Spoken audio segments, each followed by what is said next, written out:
Audio Jungle. Audio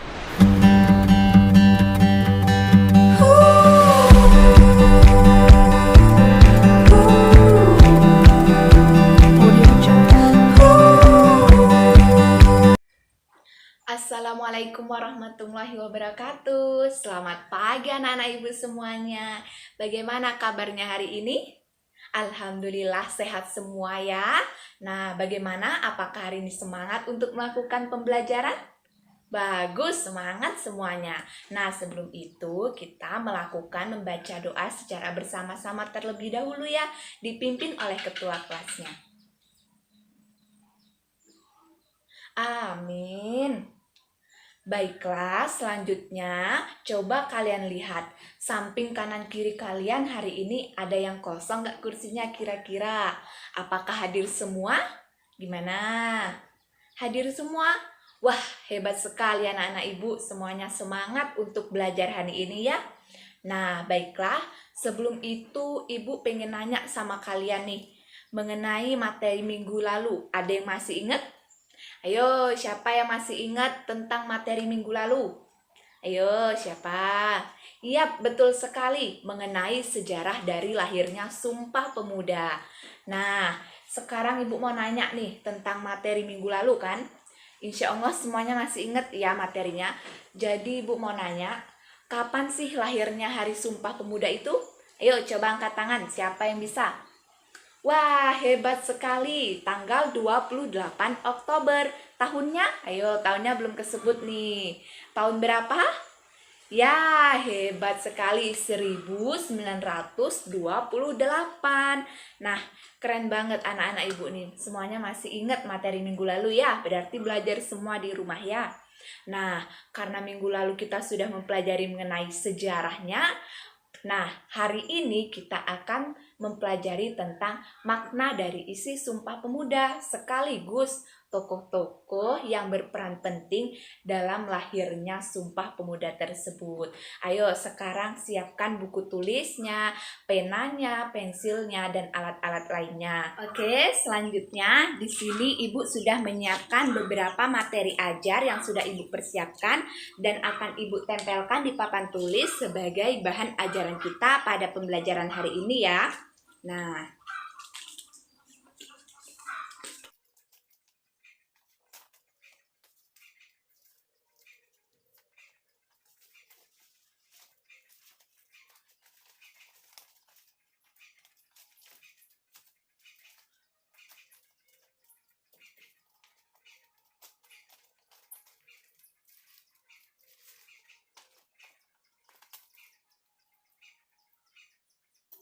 Nah, di sini Ibu sudah menempelkan beberapa materi yang sudah Ibu print untuk pembahasan kita hari ini. Oke, yang pertama hari ini kita akan membahas mengenai isi dari makna Sumpah Pemuda itu sendiri. Sebelumnya Ibu mau nanya nih sama kalian, siapa yang tahu nih? Kan minggu kemarin kita sudah menghafal mengenai dari isi teks Sumpah Pemuda. Nah, dalam teks Sumpah Pemuda itu ada berapa alinea? Coba, siapa yang tahu angkat tangan? Ayo angkat tangan. Ya, Rio berapa? Ada 3, betul sekali. Pandai nih Rio ya. Nah, jadi isi teks Sumpah Pemuda itu ada 3 alinea. Dan kita akan membahas satu persatu alineanya agar tahu maknanya secara mendalam. Nah, pada bagian alinea pertama yaitu berbunyi, kami putra dan putri Indonesia mengaku bertumpah darah yang satu, darah Indonesia. Nah, alinea pertama ini mengandung kalimat mengaku bertumpah darah yang satu, darah Indonesia. Kalimat ini menggambarkan mengenai perjuangan para pemuda dan pemudi Indonesia yang bersungguh-sungguh untuk memperjuangkan kemerdekaan hingga titik darah penghabisan. Jadi kalimat ini memaknai tentang bagaimana sih perjuangan para pemuda-pemudi Indonesia itu sendiri pada zaman dahulu. Nah, selanjutnya yaitu pada alinea kedua yang berbunyi mengenai kami putra dan putri Indonesia mengaku berbangsa yang satu, bangsa Indonesia. Nah, alinea kedua ini mengandung kalimat mengaku berbangsa yang satu, bangsa Indonesia. Jadi pada alinea kedua menggambarkan mengenai yaitu keberagaman suku budaya di Indonesia yang berbeda-beda. Namun, walaupun dengan demikian, para pemuda dan pemudi Indonesia hanya mengakui satu bangsa, yaitu bangsa Indonesia. Nah, alinean ini menegaskan bahwa adanya rasa persatuan dan toleransi yang sangat tinggi. Nah, jadi alinea kedua ini mengajarkan kita untuk jika berteman sesama teman sama di kelas itu jangan memandang suku budayanya, rasnya ataupun agamanya. Nah, selanjutnya pada bagian alinea ketiga yang berbunyi tentang kami putra dan putri Indonesia menjunjung bahasa persatuan bahasa Indonesia. Nah, kalimatnya yang mengandungnya adalah menjunjung bahasa persatuan bahasa Indonesia.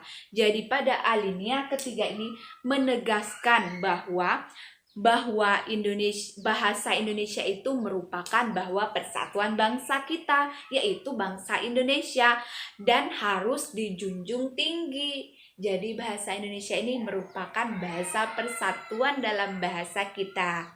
Jadi kita itu dalam sehari-hari, dalam berkomunikasi sesama teman, apalagi dalam di sekolah ya, itu diwajibkan untuk menggunakan bahasa Indonesia karena bahasa Indonesia merupakan bahasa persatuan kita. Nah, oke. Nah, dalam makna isi Sumpah Pemuda ini mengajarkan banyak hal dalam kehidupan sehari-hari kita ya. Nilai-nilai positif yang dapat kita terapkan dalam kehidupan sehari-hari, yaitu mengikuti contoh nih ya, mengikuti upacara bendera sebagai rasa memiliki, yaitu menghormati para pahlawan kita. Contohnya seperti pahlawan Sumpah Pemuda itu sendiri.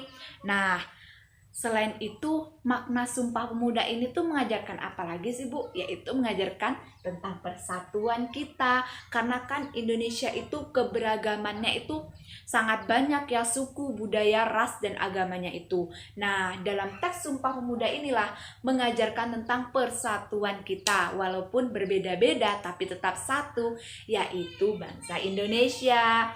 Nah, jadi Sumpah Pemuda ini mengajarkan nilai-nilai persatuan bangsa, juga membuktikan perbedaan yang dimiliki bangsa Indonesia ternyata dapat disatukan nih, yaitu melalui perwujudan Bhinneka Tunggal Ika, berarti berbeda-beda tetapi tetap satu. Oke.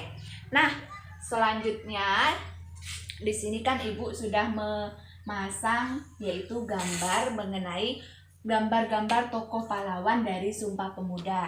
Ini adalah peristiwa dari pembacaan teks Sumpah Pemuda yaitu pada Kongres kedua, pada Kongres 2 yaitu Jakarta 27 sampai 28 Oktober 1928. Nah, ini adalah peristiwa pembacaan teks perumusan isi teks Sumpah Pemuda itu sendiri. Ini merupakan gambar ataupun potret dari tokoh-tokoh pahlawannya. Nah, di sini Ibu akan sedikit menjelaskan mengenai 10 tokoh yang sudah Ibu rangkum, yaitu tokoh yang sangat berperan penting dan sangat berjasa dalam perumusan teks Sumpah Pemuda itu. Oke, nah di sini Ibu sudah menyiapkan ada 10 tokoh ya. Nah, sebelum itu mau nanya dulu Ibu nih. Coba Ibu menanya, di sini ada yang tahu tidak mengenai satu saja, satu atau dua nih, tokoh dari perumusan Sumpah Pemuda nih. Siapa yang tahu? Siapapun itu, walaupun cuma satu nggak apa-apa. Ayo, coba angkat tangan yang tahu siapa. Mungkin ketuanya atau wakilnya ataupun orang-orang berjasa yang lainnya. Coba angkat tangan. Ya, Rio, siapa namanya? Yuk.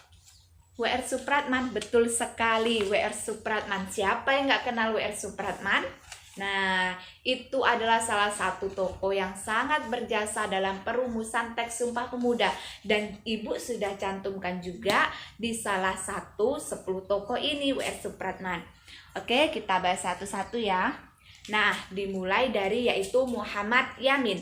Muhammad Yamin ini lahir di Talawi, Sumatera Barat 23 Agustus 1903, Muhammad Yamin ini memiliki peran yang sangat besar dalam perumusan Sumpah Pemuda. Karena Muhammad Yamin inilah yang merumuskan resolusi satu tanah air, satu bangsa, satu bahasa yang hingga saat ini menjadi teologi Sumpah Pemuda yang kita kenal saat ini.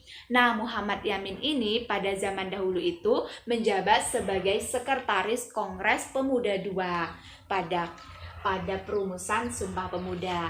Nah, tokoh yang kedua yaitu Soenario Sastrowardoyo. Soenario Sastrowardoyo ini lahir di Madiun, Jawa Timur 28 Agustus 1902.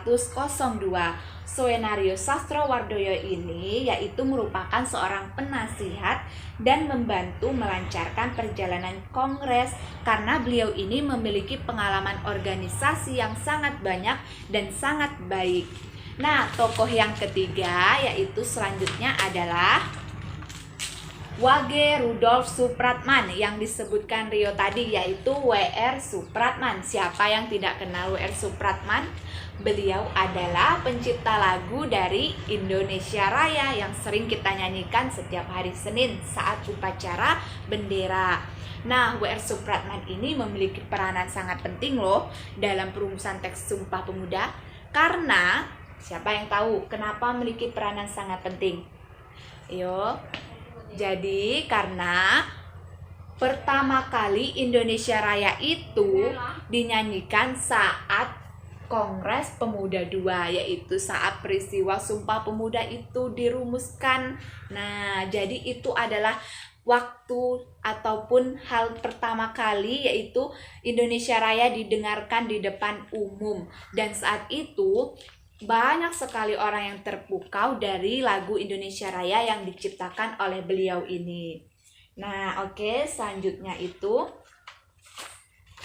tokoh yang keempat, Suegondo Jojo Puespito. Suegondo Jojo Puespito ini lahir di Tuban, Jawa Timur 1905.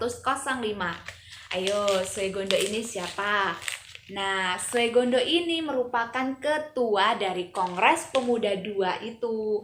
Jadi, siapa sih ketuanya dalam Kongres Pemuda II perumusan Sumpah Pemuda itu? Beliau inilah, yaitu Suegondo Jojo Puespito. Nah, tokoh ini merupakan salah satu pemuda yang aktif dalam organisasi kemerdekaan, yaitu PPI bersama Muhammad Yamin dan pemuda lainnya. Suegondo ini berhasil menciptakan ikrar satu nusa, satu bangsa, satu bahasa yang sekarang kita kenal sebagai Sumpah Pemuda. Jadi beliaulah yang menciptakan ikrar tersebut yang sampai saat ini menjadi terkenal dan menjadi ikrar dari Sumpah Pemuda. Selanjutnya yaitu Teodoro Atia Salim atau yang lebih dikenal yaitu Doli Salim. Nah, nama yang lebih dikenal beliau ini adalah Doli Salim, lahir pada tanggal 26 Juli 1913. Beliau ini bukan merupakan anggota dari Kongres Pemuda II, tetapi beliau ini memiliki peranan yang sangat penting dalam Kongres Pemuda II saat itu, yaitu pada perumusan Sumpah Pemuda. Kenapa begitu? Kenapa bisa begitu? Mungkin ada yang tahu atau ada yang sudah membaca profil beliau mengenai jasa-jasa beliau dalam perumusan Sumpah Pemuda. Ada yang sudah tahu? Sepertinya belum tahu ya. Nah, jadi beliau ini adalah sosok yang memainkan biola saat lagu Indonesia Raya itu diperdengarkan di depan umum. Jadi beliau inilah yang memainkan biolanya tersebut, yang mengiringi lagu Indonesia Raya. Nah, selanjutnya tokoh yang keenam. Tokoh yang keenam saat ini yaitu Djoko Marsaid. Lahir di Purworejo, Jawa Tengah 7 Februari 1905. Nah, Djoko Marsaid ini menjabat menjadi wakil ketua pada Kongres Pemuda II. Jadi beliaulah wakil ketua dari pada Kongres Pemuda II. Dan dia banyak menyumbangkan kontribusi besar pada kelahiran Sumpah Pemuda itu. Oke, selanjutnya yaitu tokoh yang ketujuh, Amir Syarifuddin, lahir di Medan 27 Mei 1907. Siapa sih Amir Syarifuddin ini? Amir Syarifuddin berperan sebagai bendahara Kongres II. Jadi beliau adalah bendahara pada masa itu, pada Kongres II. Ia memiliki pemikiran yang sangat cerdas dan banyak membantu dalam Kongres untuk merumuskan dalam teks Sumpah Pemuda saat itu. Karena beliau ini terkenal sangat cerdas sekali, sosok yang sangat cerdas pada masa itu. Oke, tokoh selanjutnya yaitu Sarmidi Manguensaskoro, lahir di Surakarta 23 Mei 1904. Siapa sih Bapak Sarmidi ini? Jadi Bapak Sarmidi ini merupakan pembicara dalam Kongres Pemuda II. Beliau adalah pembicara pada saat itu ya. Nah, jadi topik pembicaraannya itu ada mengenai 3 pokok hal yang paling utama ya. Jadi itu ada pendidikan untuk pemuda-pemudi Indonesia. Yang selanjutnya mengenai pentingnya mendapatkan pendidikan tentang nilai kebangsaan, pentingnya keseimbangan pendidikan di rumah dan sekolah, serta pendidikan anak yang harus demokratis. Jadi beliaulah yang memperjuangkan ataupun menjadi pembicara pada pendidikan pemuda-pemudi Indonesia saat itu. Dan salah satu merupakan anggota dari Kongres Pemuda yang bertugas sebagai pembicara. Nah, oke, selanjutnya tokoh yang ke-9. Tokoh yang ke-9 ini berdarah Cina, Tionghoa tepatnya ya, yaitu Si Kong Leong, lahir tanggal 3 Januari 1878. Siapa sih Si Kong Leong ini? Padahal dia kan berdarah bukan Indonesia ya, jadi berdarah Tionghoa ataupun Cina. Tokoh ini memiliki jasa yang sangat besar pada perumusan teks Sumpah Pemuda di Kongres Pemuda II. Kenapa bisa begitu? Karena beliau inilah yang menyediakan tempat penyelenggaraan dalam Kongres Pemuda II. Jadi beliau ini sangat berperan, memiliki jasa yang sangat besar. Nah, tempat penyelenggaraan itu sekarang menjadi ataupun diresmikan menjadi Gedung Pemuda di wilayah Jakarta Pusat. Jadi beliau ini memiliki peranan yang sangat penting karena beliau menyediakan tempat penyelenggaraannya tersebut. Oke, tokoh yang terakhir yaitu Johannes Laimena, lahir di Ambon 6 Maret 1905. Siapa sih sosok terakhir ini? Sosok terakhir ini merupakan anggota dari Kongres Pemuda II yang saat itu menjabat sebagai pembantu 4 dalam kepanitiaannya Kongres Pemuda II. Nah, itu tadi 10 tokoh yang memiliki peranan yang sangat besar dan jasa yang sangat besar dalam perumusan teks Sumpah Pemuda. Nah, selanjutnya Ibu ingin kita secara bersama-sama membacakan teks Sumpah Pemuda dengan secara lantang dan juga jangan suaranya lemah ya. Oke, tangannya kita taruh sebelah kiri dada, tangan kanan ya. Kita mulai ya.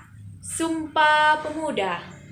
Kami putra dan putri Indonesia mengaku bertumpah darah yang satu, tanah air Indonesia.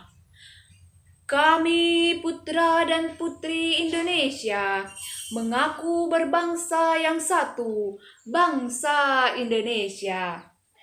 Kami putra dan putri Indonesia menjunjung bahasa persatuan, bahasa Indonesia. Nah, oke, baiklah. Setelah Ibu memaparkan materi dan juga kita sudah membacakan teks Sumpah Pemuda hari ini, Ibu harapkan semuanya dapat memetik pembelajaran yang hari ini kita dapatkan. Kita harus saling menghargai sesama, tidak membeda-bedakan, dan selalu menjaga persatuan sesama teman, sesama saudara, dan orang lain yang ada di sekitar kita. Dan kita tidak boleh melupakan perjuangan para pahlawan yang telah memperjuangkan kemerdekaan Indonesia. Oke, baiklah, untuk tugas minggu depan kalian harus menuliskan contoh dari pengamalan makna Sumpah Pemuda. Oke, nah nanti dikumpulkan pada akhir pelajaran. Oke, berhubung pembelajaran materi kita hari ini sudah selesai, Ibu akhiri, wabillahi taufik wal hidayah. Wassalamualaikum warahmatullahi wabarakatuh. Sampai jumpa minggu depan ya. Harus hadir semua dan tetap semangat.